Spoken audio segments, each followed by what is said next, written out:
Hi, everyone. I'm really excited to have my first episode of the Getting into Information Security podcast.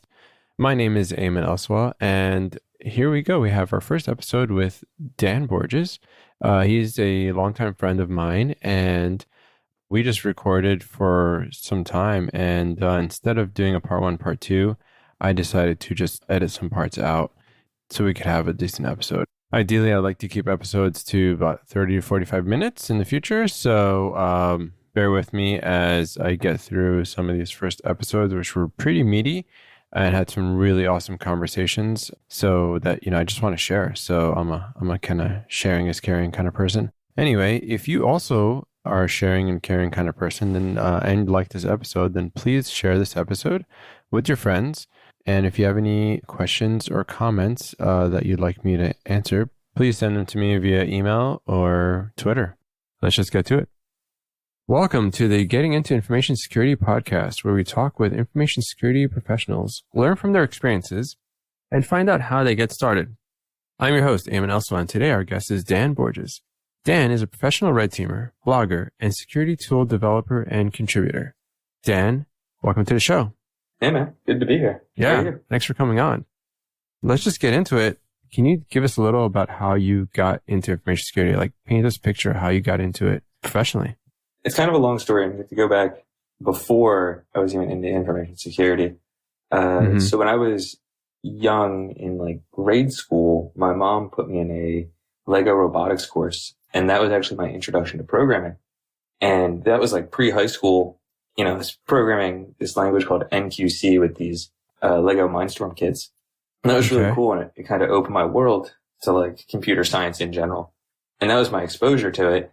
And that was originally my first love. I was huge into robotics and I thought I was going to end up doing that professionally.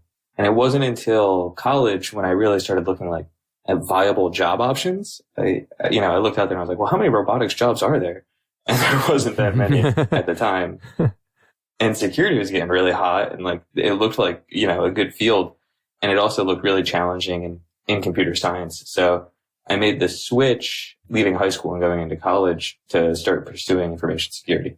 Your first professional job, I'm assuming, was not in information security. Did you have to do some odd jobs in between until you got, information security in your title?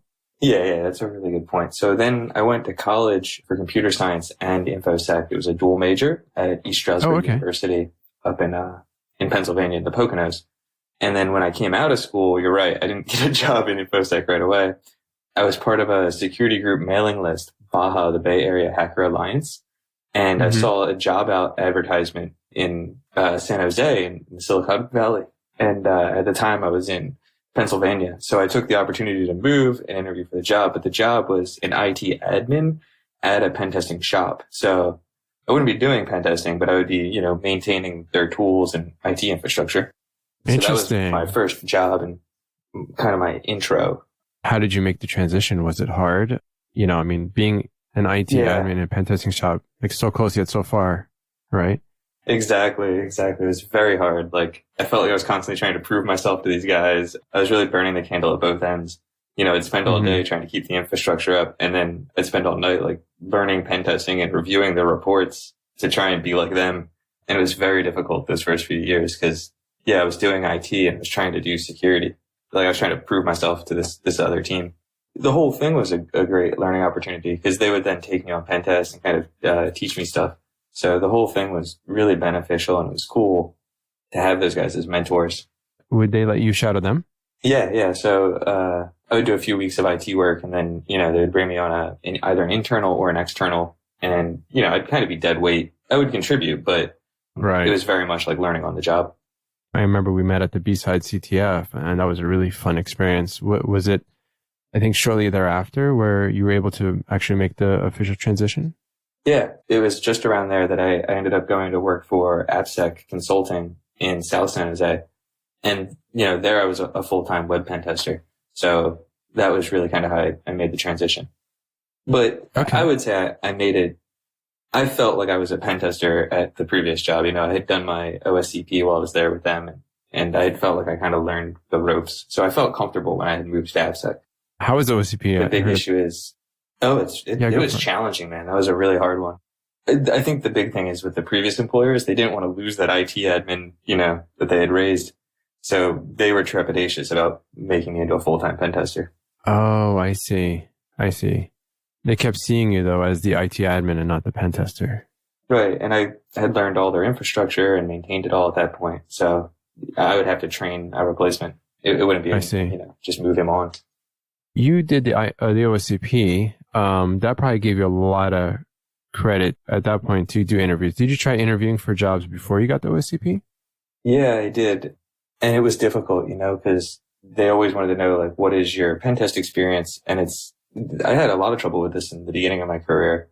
It's such a catch-22 to get practical hands-on experience, to go to these jobs because, hacking is illegal, right? So the OSCP, right. And I just heard Georgia Weidman on Thug Crowd, which is a podcast the other day, and she was saying, like, just 8 to 10 years ago, there wasn't that many sites like VulnHub or things where you could download a VM and hack it. There was, I think WebGoat or Metasploitable, just the first few of those. So yeah, OSCP at the time was a great like lab where you really got to go in and hands-on and hack things. And it gave you that confidence of, I do this.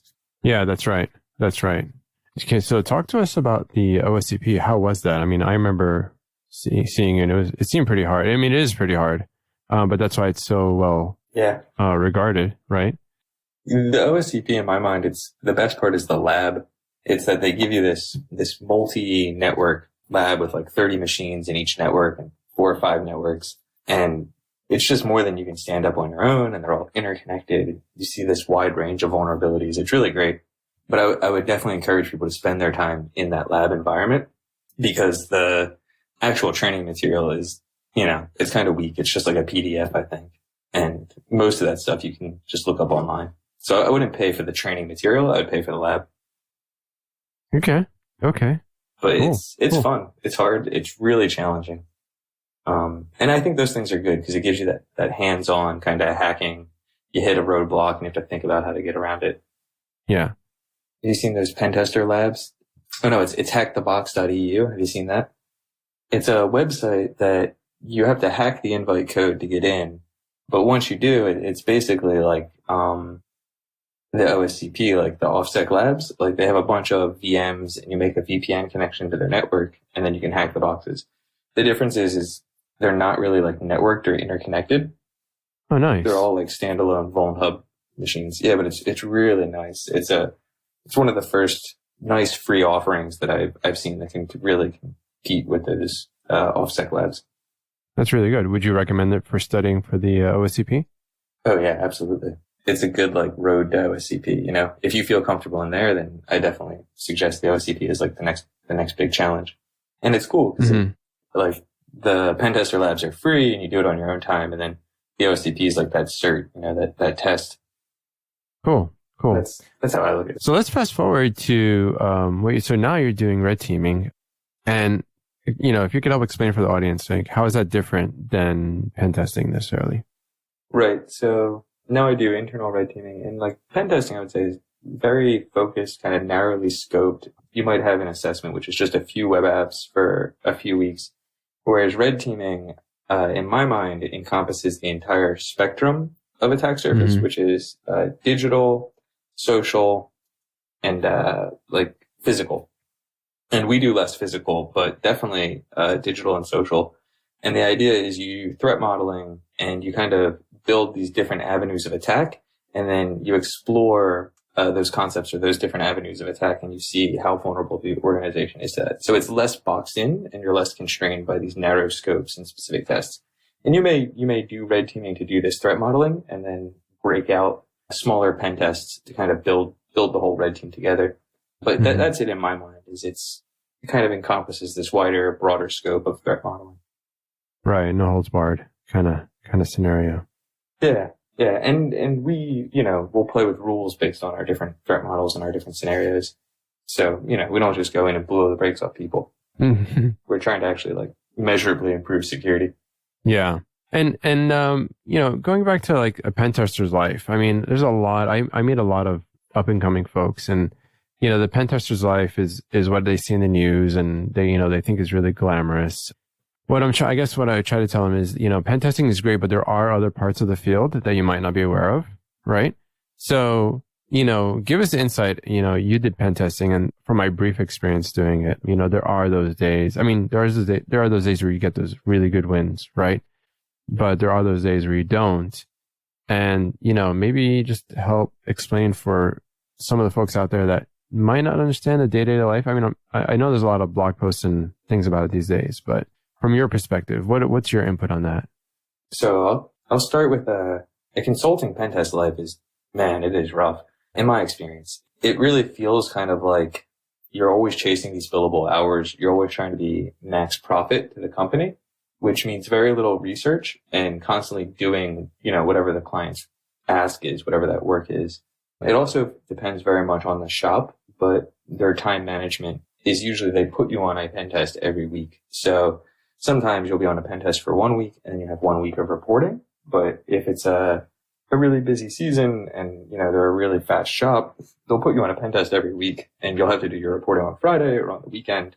And if you are on a pen test every week and you are traveling, that also means you're traveling on Saturday and Sunday to go to these locations, to do the engagements. And that's kind of the not glamorous side that nobody talks about. That's like why these people get so burnt out. They're sitting there flying on their weekends. They're constantly doing these engagements where they can't talk about any of the results. They don't get anything to show for it. Like, no research, nothing. It's all an investment and an introspection into this company. And then they write the report for the company and it's kind of like gone and sealed. So it burns you out really quick is what I've found. There's a lot of people that do it and they kind of just get burnt out in Infosec work. So what I do is I do internal red teaming.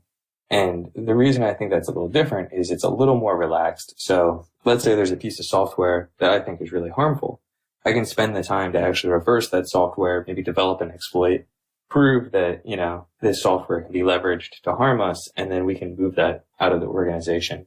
And it's not like a quick process. Like, you have to work with IT to understand what is the software, how do we use it, like what is a replacement for it.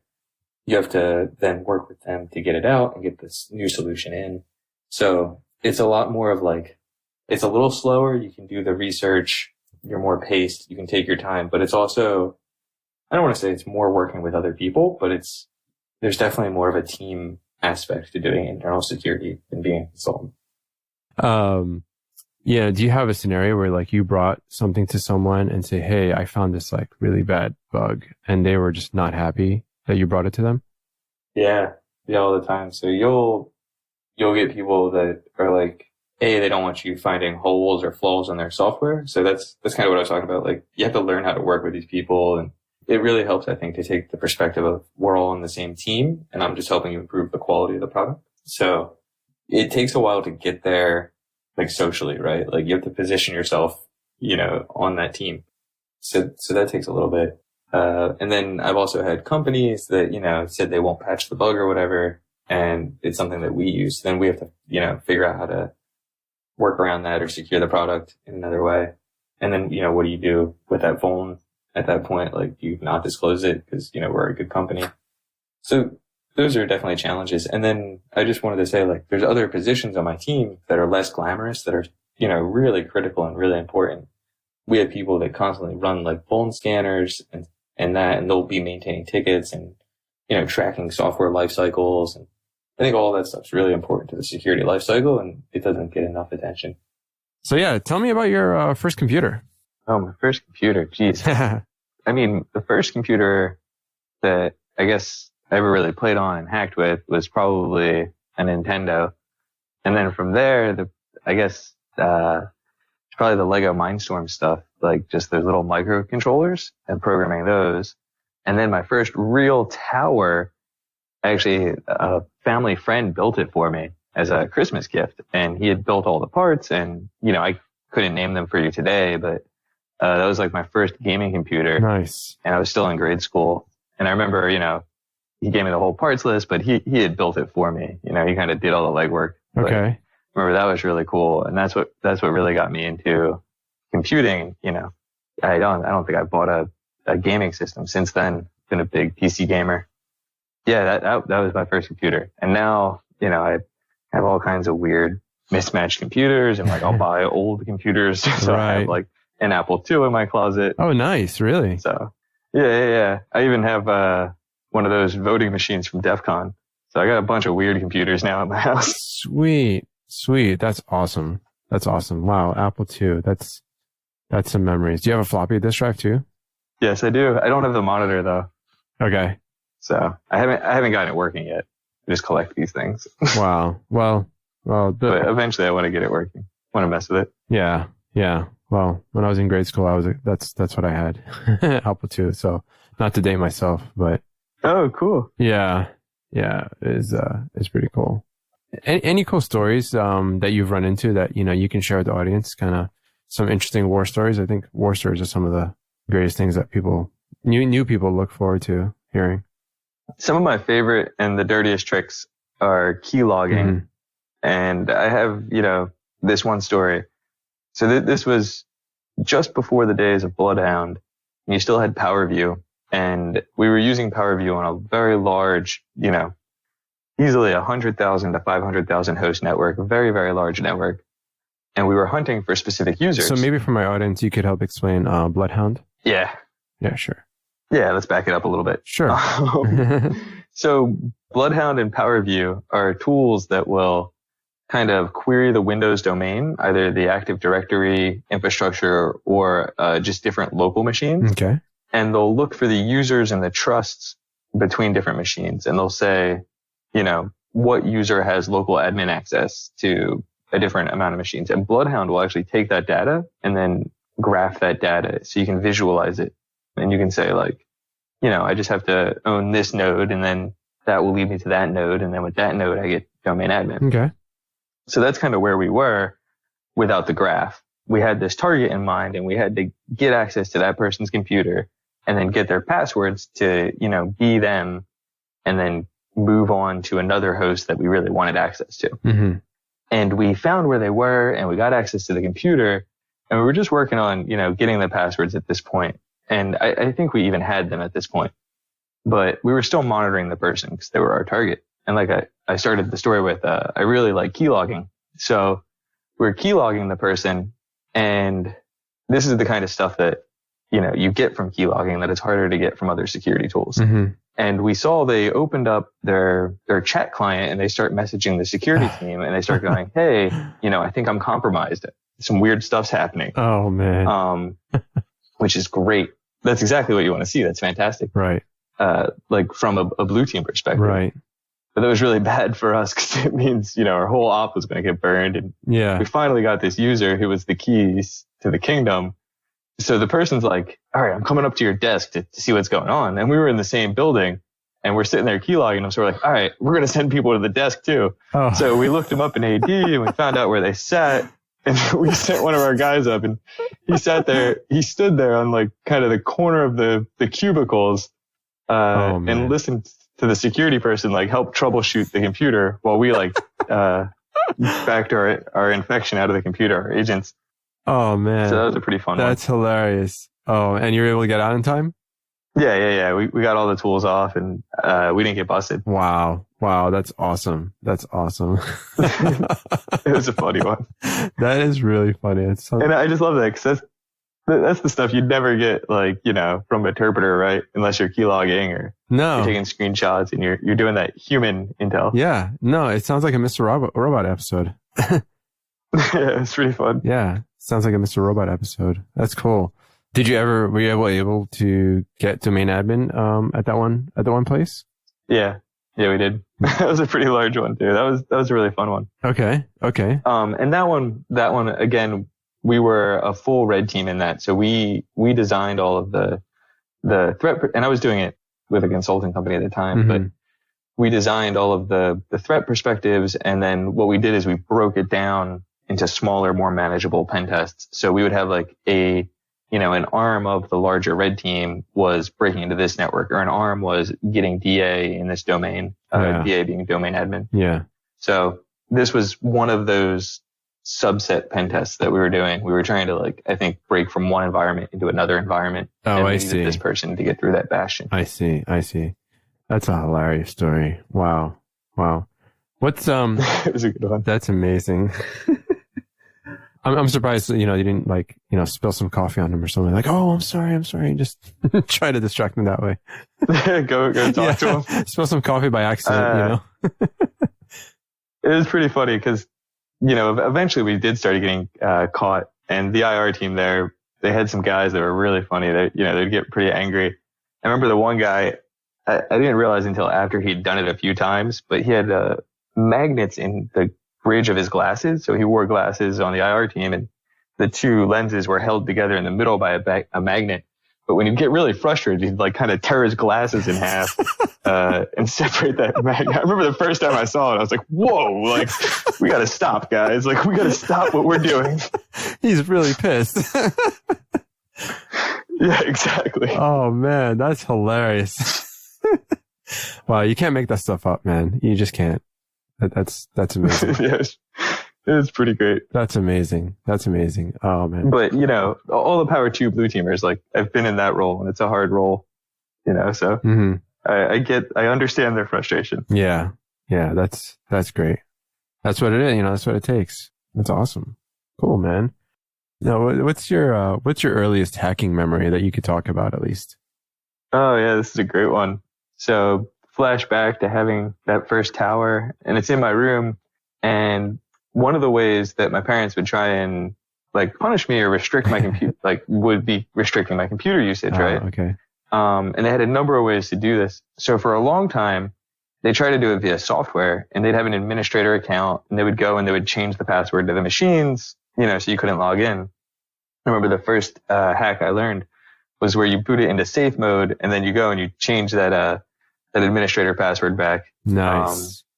So that was, the first hack I really learned. And then they started taking away hardware. So they would, take away the keyboard or the mouse. So started keeping like small little keyboards and stuff hidden places, or little mice. And then I'd have like cheat sheets of commands where, I could use a whole computer with just a mouse. That's pretty awesome. fun. That's awesome. Oh my God. There's a constant like escalation war, like cat and mouse like that. So yeah, they would take something away and I would figure out how to use the computer with that limitation. Oh my God. Were they technically inclined? Yeah. My mom is a programmer and my dad is a contractor, a builder. Mm-hmm. And I think I get a lot of my security instincts from my dad. So yeah, I would say that they were both, inclined in that regard to try and stop my mischief. But I was a very mischievous kid. Oh, okay. Do you think that helped? That's crazy. Do you think that helped sway you? I mean, I guess you've always had a love for technology. Do you think your parents were a big part of that, or was it more like your school having access to computers? Like, what was it that made it, that really got you interested? I mean, I guess it's from necessity from your parents, like restricting you. It's kind of cool. Well, you're exactly right. I think my parents had a huge influence on me. Like, growing up, my mom, she started actually in testing, software testing, and she used to test cable set-top boxes. So like very direct influence there. Okay. Because I view security as actually a subset of testing and quality, right? Like these are testing errors that are so bad that we can exploit them and turn them back on the programmer. Mm-hmm.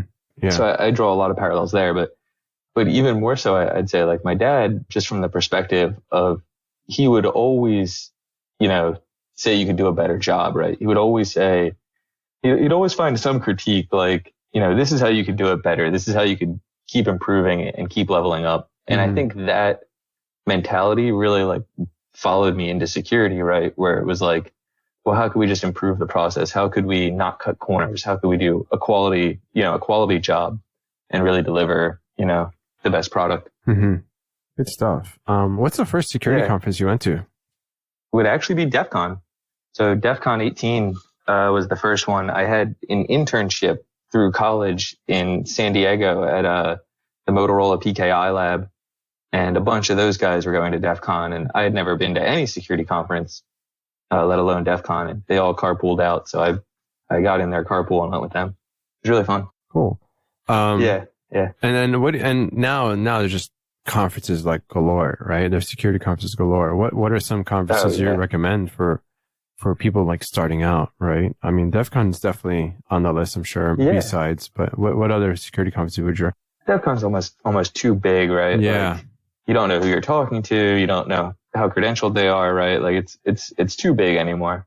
Although I did speak there this last year, so that was super cool and personal milestone. Yeah, that's awesome. I haven't been to DerbyCon in a few years, like 2 years, but I remember when I did go, that was really fun because it was really personal. Like everybody like would just talk to you and there was no really like pretenses. And for the most part, they were all really into the security community. So it was like whoever you talked to knew their shit, which was awesome. They knew a lot. So I really liked DerbyCon. And then I'm a huge fan of the B-Sides conferences. Mm-hmm. I think B-Sides, but I do think there are a lot of good talks that come out of them. But in general, I'm a huge fan of the B-Sides conferences because it's put out by people that are passionate about the community and people that are doing it on their own free time. Yeah. So I think you usually find high quality stuff there. You did speak at B-Sides and I liked your talk. It was really good. So I wouldn't say it's low quality. That's true. So it's true. I did like your talk. Thank you. Yeah. So you have a blog called Lockbox and I'll put a link in the show notes, of course. And, I'm just impressed with how much content you're able to post on the blog, book reviews and, just different tools and things like that. And then you mentioned that you did talk at DEF CON, which is awesome. So tell us a little about, some of the, that talk and how that experience was for you and how do you get these blog posts out? Like, it's just, how does that work? Yeah, let's start at the blog because I think that's really important, like in my career, and then it's also just good, I think, for other people to get involved in. So the idea is, I started that when I was in college and I was pursuing the security, the track, and basically at the time I felt like my lessons weren't giving me enough stuff to go study or pursue or really like sink my teeth into practically. Uh-huh. So I started the blog, and the idea was I would just kind of do one post a week, and it would be a topic that I'm interested in. And what the idea with the post would be is that it would just be like my summarizing thoughts on having investigated the topic. And I kind of use this both for myself to like write things down and make sure I understand it and get that summary. And then historically to go back and look at it. And then also when I was in college, right around this time, I was starting a security club. So I would do it to write the notes down so that way I could share them with people and not have to constantly like rewrite the notes down individually. Okay. So that's really how it started, as a way to like, for myself, learn things and then also just kind of share it with my classmates. Oh, dude, that's awesome. And then when I left school, I was already in this habit of like pursuing topics to learn about and then kind of summarize and digest them in my way. And what started happening is I would run out of, not that I would run out of projects, it's that my projects were almost too big. I would look at these things and I'd be like, man, I really want to do that, but that's going to take several months. And, I want to keep like this consistent kind of little chunks, digestible chunks of learning. So that's where I really started picking up the books and reading the books. Is I figured I could read like so many pages in a certain amount of time. And if I didn't have a big ongoing project, I could read these books and in the interim, keep learning stuff and keep having content to talk about. So that kind of pushed me to read like about like 2 books a month for, I don't even know how long it's been, several years now, which has been massive. Like that's been huge, I think. Yeah, it's amazing. And like, so how do you get through these books so fast? A lot of it is audiobooks. Okay. So I'll always have, an audiobook I'm listening to on my phone. I always have one in the queue and like one I'm actively listening to. Okay. And then it's the same with paper books. I always have a book that I'm reading and then like a book I'm interested in a backpack on me. Nice. And it's really funny. Like my friends from Philadelphia back home, I just went to see them for this festival we all go to, and they called me Book in Hand Dan because they said I always have a book on me. Nice, dude. Nice. I mean, that's awesome. Yeah, but the idea was I think it was not before I had a smartphone, but the idea was like you get all this downtime all the time, right? Like on airplanes, when you're waiting to take off and all this stuff, like just sitting around waiting. So I just started carrying around books to read. Yeah, I agree. I recently converted to Kindle. I never thought I could. And I mean, I love it because then I always have all my books with me all the time, whether it's the Kindle app on my phone or Kindle device. So I've been voraciously going through books recently, which is awesome. Yep. I'll do the same thing. I have the Kindle, and I love the Kindle because you can get that on your laptop as well. So you can, read it, the same books, and it marks your spot between them. Yeah. And I'll, like you were saying with the books on tape, I'll totally cheat. Like I'll take that Kindle and I'll have, Chrome read the page to me or whatever, right? I'll do, text to speech for that stuff sometimes. Oh, nice. Nice. That's a good hack. That's awesome, man. Yeah. And I do the same thing with a lot of blog posts too, because there's so much to read in Infosec. So a lot of times I'll start reading the blog post and then, I'll hit a big chunk and I'll text to speech that or something. So, it's definitely a good technique. It's just horrible when you hit like hashes or something. Jesus, you get this robotic voice reading you an MD5 hash. You want to kill yourself, man. It's awful. That's hilarious. But dude, that is a really good hack, actually. Yeah, I got to really give it bad. to you. That is a really good hack. You just got this long post and yeah, that's awesome. What a great idea. That's awesome. Yeah. Man. Dude. Yeah. So I get, Intel briefs weekly, like, these like long summaries of like, what is the status of the cyber underground, if you will. Right. Uh-huh. And I text to speech those and, we'll eat lunch and listen to them every week. Cause otherwise I just don't read them. Right. Those, well, it's just when it hits a table of indicators, man, it's like, oh no, my ears. /5 4 3 2. Oh my God. Oh yeah, it's awful. Wow, that's hilarious. I don't suggest that part. But the other nice part is same with Audible and with the books on tape. Less so the books on tape are, it's with Audible and less with the text to speech. But you can turn the speed up too. You can have it read it faster and stuff. So I'll do that with the Audible books. Is I'll have them read at like 1.25 speed. Yeah. And I guess if you really want to get into my secrets, I read several articles on speed reading and like what are the techniques of speed reading. And I do apply a few of those when I'm going through the books to do the reviews. Okay. Awesome. Yeah. Any websites? You just Google speed reading basically? Yeah. Like I looked into speed reading competitions and like a lot of the strategies that they use for getting through stuff to get my content in on time. Oh, dude, that's awesome. I think I might steal that hack. Yeah. If you don't mind. Yeah, that's awesome. Yeah. A lot of it, I'll just break it down.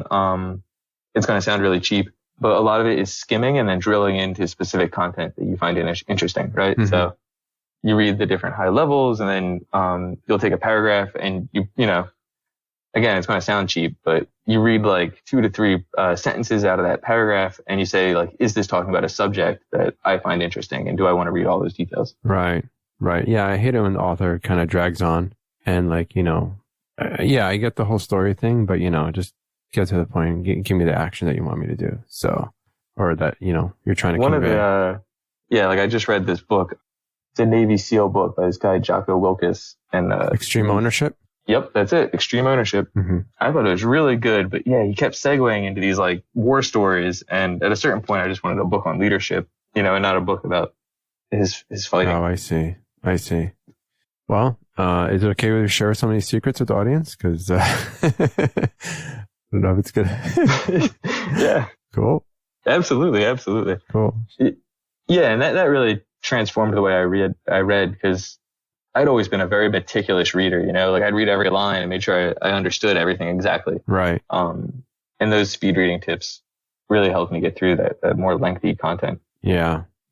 I'm reading a book right now. It's kind of technical and it's just dragging on. Like I'm really having a hard time finishing it, but I have to finish it because it's supposedly going to help me, but we'll see. It's just, it's just dragging on. Yeah. So I'll even, I'll bounce around in a book. If I hit a chapter that I either want to do practically or, for whatever reason, the content is taking me a while to get through, you should see the books I read, man. They have like, at any given point, they have like 9 bookmarkers in them, like, all different color coordinated. Yeah. Half the pages are dog-eared. Like, nice. I mark these things up left to right. Nice. Dude, that's awesome. You get into it, man. You got to get into it. That's awesome. Yeah. That's good stuff. Yeah, definitely. It's kind of like report writing. Like, it helps a lot if you take notes along the way as inspiration strikes. Yeah. I guess the most I've done is highlight in Kindle. I have used notes, but maybe using notes, I should probably take advantage of that. I should probably highlight more. I love that feature where it shows you the community highlights, like especially in the security books. Like, right. What do other people in the industry find interesting? Yeah. In fact, I wondered, like, if I really want to read a book, but just want to get the gist of it, just go through only the community highlights. I mean, that might be a good precursor before you read a book. I know we're going way off topic, but just go through all the community highlights first, and then go back and read the book, and you'll kind of have a pretext, kind of like a minority part precognition kind of thing. I really like that, like the Spark Notes. That's why I try to do in the cases that I find is helpful, I try to list the table of contents, because like sometimes I feel like that's kind of cheating, right? It's like looking at the skeleton of the book and seeing what are the subjects they're going to touch on. Yeah. Yeah. And for book authors, I really like when book authors, I see them starting to do that now, put summaries at the end of the chapters. I love that because it kind of just wraps everything up in a bullet point form, because you already read the full content. And now when you have the chapter summary at the end, wow, that's just great. And then you could go back and just skim through the summaries and figure out where it was, Exactly. 100%. And the other thing I really like Kim Zettler did this a lot in 0 Days, the Stuxnet book. Mm-hmm. She has references that link to the blog posts on like reverse engineering the malware. So I thought that was incredible, like here's all the technical details on the internet where you can get to them via a link, but not in the book. Yes, exactly. Why waste pages in the book on that, Exactly. Yeah. I thought that was so cool. One really interesting thing, and this is a tangent that came out of all the book reading, was I got really big into comic books because I just got tired of, like you were talking about, reading all of this fiction and like dry books all the time. And I just wanted to, I'd gotten big into reading at that point, but I didn't want to like read dry text. So you're in comic books now? So that was it was like this weird thing that came out of the whole thing where like, I had all these books on me and I wanted to keep reading, but I got I almost burnt myself out on reading technical books. Yeah. So how do you stay up to date on current topics? Oh, great question. So I like to subscribe to a lot of blogs via RSS feeds and an aggregator into like a Slack channel. But in general, there's like some blogs that I just always stay up on. And then even more in general than that, like Reddit NetSec or Reddit Reverse Engineering, like just constantly quality posts being posted there. And those are really good communities. And then more recently, I've been looking for really healthy communities, like social media communities that really support each other, and just generally like really good InfoSec social media communities. And I found PeerList is pretty fantastic. I'm not like super active in it yet, but I'm a big fan of it. And now a message from our sponsor. Did you ever want to do a red team on your company, but not want to deal with hiring people, external or internal? We have a solution for you. Red Team Spray Paint. Simply spray our infrared invisible paint on your targets. Spray it on your entrances, server rooms, and buildings. Our solution is non-toxic and is safe to be sprayed on people, especially executives. Red Team Spray Paint. Stay tuned for our next version, where all you have to do is just spray your company's logo and we do the rest. And it was, I don't know if this is exactly PlatypusCon, but there was this Australian conference that I was enamored with, where you had to bring a laptop and you had to do like a hands-on activity. And then all day were just different workshops, and everybody kind of like broken up into all these different workshops. Okay. And I don't think there was talks. Okay. Oh, not even talks. So just workshops all day long. That's awesome. Yeah. I think the whole thing was like hands-on focused. That's cool. I mean, the good thing is there's a lot of resources out there now on the internet for folks. It's just kind of like finding those resources and finding the time. And then, what you mentioned earlier, you got that catch-22, right? Is you need security experience to become a security person, professional. But in order to get security experience, you need to be a security professional. So, I think with the proliferation of cloud and stuff like that, it's a little better where you can test some stuff out, but still. What are some recommendations that you have for some of those that are looking to transition or just starting out into information security? So I think you're right. Like cloud is so cool and you have all this really cool stuff going on there. So there's this AWS Flaws course And that's like a how to hack AWS pen testing course that I think is really high quality and good. And then more in that same direction that we were talking about earlier, like the hack the box EU stuff. Like I really am a big fan of these things called pen tester labs. I think it's pentesterlab.com, but they have topic specific VMs. So let's say you're weak on SQL injection. They have multiple VMs on different levels of SQL injection and how to get better on that. So I'm a big fan of that because I think as you do CTFs and as you do the different, things in your security career, you'll realize the extent of your knowledge and like what plateau you're on. And then at that point, you have to go do targeted learning. So you have to like say, this is a subject I need to go learn.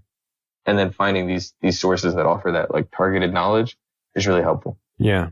I really think that B-side CTF that we first, where we met, that was just a wonderful CTF. It was well written, not, terribly hard, but not terribly easy either. Progressive, right? It kept, what is it called? When it's going to different levels. So, I mean, I think that was great. I think that's great. Yeah. Right. I can't agree with you enough there, man. Like, I really want to echo that. A lot of these CTFs, like, are just too hard, and they're tailored to this really high level audience. And I feel like you need to land somewhere in the middle, right? You need to get wins under your belt. You need to verify, these techniques you've learned work. You need to learn how to modify those a little bit. So like more easy wins. And then you need to press yourself to learn new material, which are those harder wins. But at the same time, like you shouldn't be spending 48 hours in solving one CTF challenge. I don't think that's a great use of anybody's time. Yeah. Not to mention that, a lot of the jobs that we need are on the blue team side, right? So, where's the practicality in that? Not complaining, but I'm just and a blue team CTF would be cool. Yeah, a blue team CTF, exactly, right. I've heard that sentiment echoed a lot recently, right? Which is these CTF challenges are really obscure and niche and focused on red team exploitation or whatever, like or just reverse engineering. And where's all this hunting and this rule writing and all the log pipelines and kind of that stuff we were talking about before, that there's other security jobs that don't get highlighted enough that are really out there. Yeah. I mean, for me, I'm a builder, not a breaker, right? So yes, it is good to know how to break things, no doubt about that. But am I gonna do any reverse engineering? No, probably not. So, but am I gonna do some forensics? Do I need to know fat tables and going through exif files and whatever it is, right? Forensics I love. And I think as a builder, you do need to know some sort of forensics because it's kind of like part of it's part of the process, right? Maybe they're starting to, but it'd be nice to see a CTF that says, here's an IOC, right? Go find it, or something like that. So that'd be so cool. Yeah. Absolutely. Yeah. That'd be so cool, man. Yeah. And I've heard that echoed a lot, right? Mm-hmm. And it's kind of what we were talking about at the very beginning, which is I feel like we need to highlight that stuff just to bring more attention to those other jobs. There's other fields. Yeah. Or other roles in the field, rather. Yeah. Hey, so tell us about what you did at DEF CON. How was that experience for you? Oh, yeah. Tell us about, the tool or the code that you wrote. Walk us through all that if you can. Over the last 2 years, I guess, I'm just going to summarize it. Sure. Big and broad. Alex Levinson and myself and several other people, like this guy Virus, we've been writing this tool called GScript, and it's gone through many versions and iterations, but we just released our major 1.0 release at DEF CON. That's awesome. This year. So that was my first, and that was my first time speaking at DEF CON. It was his first time speaking there, and just a huge milestone, I think, for both of us. Yeah. And congratulations. The tool got a lot of traction. Thanks, man. Yeah, it was really nerve-wracking getting ready for the talk, and then obviously preparing the tool, a month leading up to it, it was all I could think about, Yeah. So for a long time leading up to it, I was really nervous about it. Yeah. But it all went smoothly, and, I think it went really well. And so not only did we do a talk, but we spoke at B-Sides Las Vegas just before DEF CON, and then we had a 4-hour workshop on GScript the day after the talk. That's awesome. So super busy DEF CON. That's awesome. Way too busy. Yeah, but it all went really well, and the new GScript release is way cleaner than the previous versions. We worked out so many bugs, and it has crazy new features. And I think we got a lot of people interested, and they came to the workshop, and we've seen a lot of involvement on the page since. Mm-hmm. So I was so happy with the whole thing. I feel like it was really a big success for us in releasing the tool. That's awesome, man. I'd like to talk about the tool a bit if I could. Yeah. That was my next question, actually. So yeah, go for it. Basically, what you have to understand is where this tool exists and how we use it operationally. So we had written it for the CCDC, the Collegiate Cyber Defense Red Team. And that's a competition where you have a bunch of students that protect these networks, and they have to defend these computer systems and these networks from a red team, which I'm on, where we pen test them and we simulate a breach. So in that environment, everybody brings really cool malware. They bring all these post-exploitation tools. And what we wanted to do is we wanted to create a tool that could effectively apply everybody's implants to everybody's teams. So that means, like, if we have, just in this example, 5 custom implants, can we wrap all of these into a single script that drops all of these? So we were doing this for a number of years with these things called Jericho. We had one for Linux and we had one for Windows. And it was basically like, a batch or a PowerShell script that would pull these assets down and then like run them in memory or do whatever.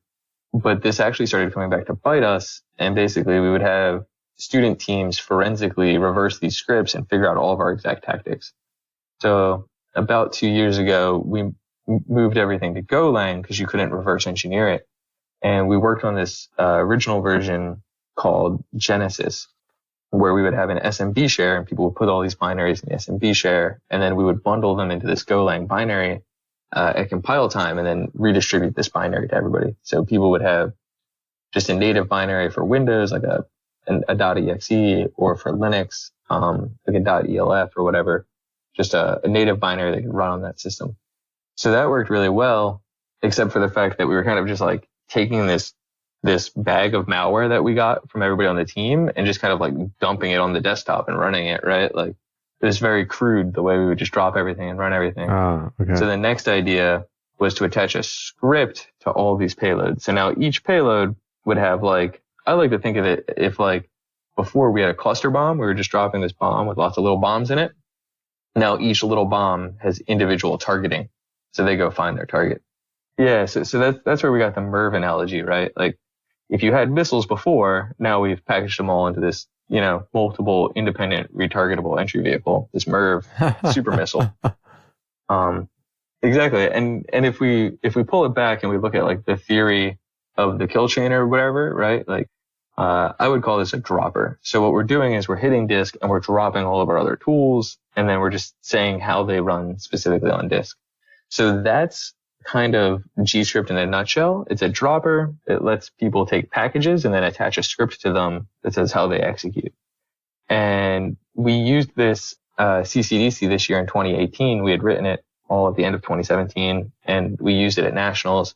I was kind of the GScript czar. Like I managed all of the persistence for the whole CCDC national red team. It was really cool. I had like this whole spreadsheet, showing like what each payload contained and exactly what it would do. Nice. And these were crazy payloads, man. You would execute one and you would see like 5 child processes, and then each of those would have 5 child processes come off of it. Like you would see this execute. You just never want to use this computer again. You're like, oh, well, wow, that's definitely infected now. Wow. Okay. That's all bad. But very noisy though. But you weren't trying to be noisy, I guess, right? I mean, you weren't trying to be stealth, at least. Right? Exactly. Okay.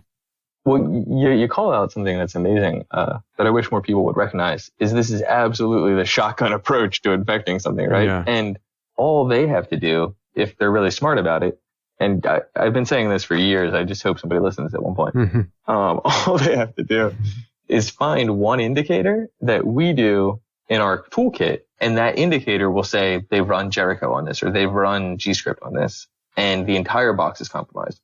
So I don't need to know what the rest of Jericho or GScript is doing, because this one indicator is like my canary in the coal mine, right? Mm-hmm.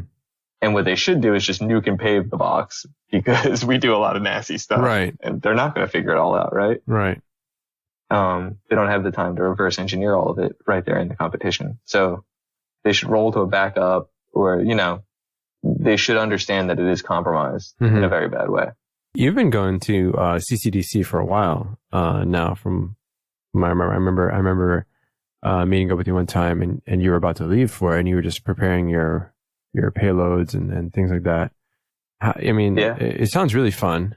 How would you? Is it something that new people can try out, or what would you recommend? Is there anything to recommend there? Yeah, I think CCDC is an amazing program. I volunteer for the Western Regional Red Team, and then I also volunteer for the National Red Team. And I've been doing it for about 5 years, and I think it's an absolutely phenomenal program, and it's largely put together by volunteers. And there's a lot of room for anybody to get involved. So you can jump on the red team, and we're always taking new people. At the national level, we have to take really highly skilled people because we all have to be effective, and it's a small team. But at the regional level, we're constantly taking on new people, and especially for the invitationals, just sign up and you're good to go. But at the regional level, I feel like a lot of mentorship happens. Like if you're new to pen testing, it's a great place to join and meet other really experienced pen testers, and they'll show you a bunch of skills, and definitely a great place, I think, to learn and collaborate. So I'm really encouraging for people to sign up and volunteer there. And then also on the black team, like you were saying earlier, you're a builder, not a breaker. I know on the Western Regional Black Team, and Black Team is infrastructure, by the way, they build the competition that everybody plays on. Oh, okay. But they don't run the game per se. There's White Team, which runs the rules and the scoring and the game. But Black Team is kind of this independent team that builds the environment for every competition. Okay. So they're always taking on volunteers, and I'm a core organizer for a different competition that we started called CPTC, the Collegiate Penetration Testing Competition, which we can get into in a minute. But on that team, I'm like core black team. So I build the infrastructure, and that is a super fun job, building infrastructure, because you're building vulnerable security infrastructure. So you learn about the hacks, and you're kind of weaving the hacks into it. Wow. And you get to be creative and build fun, internal crappy stuff. So it's really fun. Yeah. Wow. That's awesome. So that's when you get some of the, the older Netgears and the older Linksys routers that can't be updated and just throw them on the network. Yep. Old Cisco. Exactly. Yeah. That's pretty cool, man. That stuff's a riot. So we should just dive into that. I'm a core organizer for this competition, CPTC, the Collegiate Penetration Competition, which is run out of RIT. Just this last year, I want to say we became official and we became a 501c3, and we're like a nonprofit organization. Sweet. Knock on wood. I don't know if that's exactly accurate, but we have a director now, and it's I think it's our fourth year total doing it. It's my third year being part of the group. Okay. And I'm a core organizer for the black team, so I help build out all of our infrastructure there. And then I'm the lead for our OSCP team. So leading up to the competition, I build an entire fake social media presence for these companies, and we put together fake websites and we put it all out there, and we let people do OSCP on the company and find real vulnerabilities, like real things that we leak. I think last year we had an SSH key published to GitHub. We had internal network diagrams on Pinterest. So that's awesome. That's awesome, man. That's really good. And what's it's a fun one. What's the format? What's the is it in person? It's all online? Right. So for that one, just last year we started doing regionals. So we have 3 regionals, West, Central, and East. And then out of all of those competing teams, they have to go physically somewhere. I think East Coast we did at State College last year at Penn State, and on the West Coast we did it out of the Uber HQ in San Francisco. Oh, nice. I forget where it was for Central. Yeah, that was really fun. And then that all accumulates into 10 teams going to nationals, which is at RIT in November. So it's coming up in a few months. And we still need lots of volunteers. If anybody wants to get interested, involved, we need volunteers on the black team, on building things. And then on my OSCP team, we could use help. So, there's tons of opportunity to get involved in that competition. And I'm a core organizer. So it's much easier for me to get people involved in that than with CCDC. Awesome. Not that CCDC isn't a great organization and people shouldn't volunteer for it. Yeah. But no, I have very direct connections with CBTC. Okay, that's awesome. And like, should they just go to the website to volunteer, or would that be a good way? Yeah, they can just reach out to me. I think that would be the best way because I can directly plug them in. They could definitely go to the website. Like for CCDC, I would say the best way to get involved in either program would just be reach out to me, and I could put you in direct contact with like team leads. Cool. So do you have one more story that you can share with the audience? Because I'm sure you have thousands. I had built an email IDS while I was at Uber, and you see some crazy things come through email. So pretty much that was going to be the moral of my story is be careful what you send through corporate email, right? Right. If you're signing up for new services like blind or gossip services or things like that, all of that's going to go through corporate email. All of that has a paper trail, like a very, very trackable paper trail. Like if you get caught into any kind of litigation, that all gets caught up in e-discovery. So it will likely be discovered at some point just based on keyword searches, right? So corporate email can be very tricky. And I see a lot of people take personal things in and out of that. So just be very careful, the things you send through corporate comms, because oftentimes the blue team has full access to that stuff unencrypted. So just something to be aware of. Yeah. Yeah. I definitely can understand that. I had to set up DKIM and SPF for a company one time. Very large company. And some people decided to put or post Craigslist, respond to Craigslist ads using their work email. And I mean, yeah, it's anonymized through Craigslist, but it's not anonymized to me. And I'm like, and in the email, right, Craigslist puts in the original posting URL. And we're talking about personal ads. They were responding to personal ads online, during work, and you can see a timestamp and everything. There you go, man. That's a great story. That's a funny one. Yeah. Yeah. I mean, it's just like, come on, really? And, for DKIM and SPF, you have to touch all the email headers, and, I'm trying to look at all emails that are not DKIM signed. And there's all these Craigslist emails. I'm like, oh my God. And they're not safe for work, right? Some of them are not safe for work. And so I'm clicking these links. Oh yeah. And I'm like, oops. And, thank God nobody saw it. But it was just, come on, people, right? Yeah, man. I've totally been there. So yeah, I've done forensic investigations where, we're trying to find what this person was doing at a certain time of a certain day. And they sunk their iPhone to their iTunes on their corporate laptop. So we have all their pictures from their iPhone, and looking through those date times. And yeah, you come across some crazy stuff. So really a cautionary tale, just keep the lives separate, right? Yeah.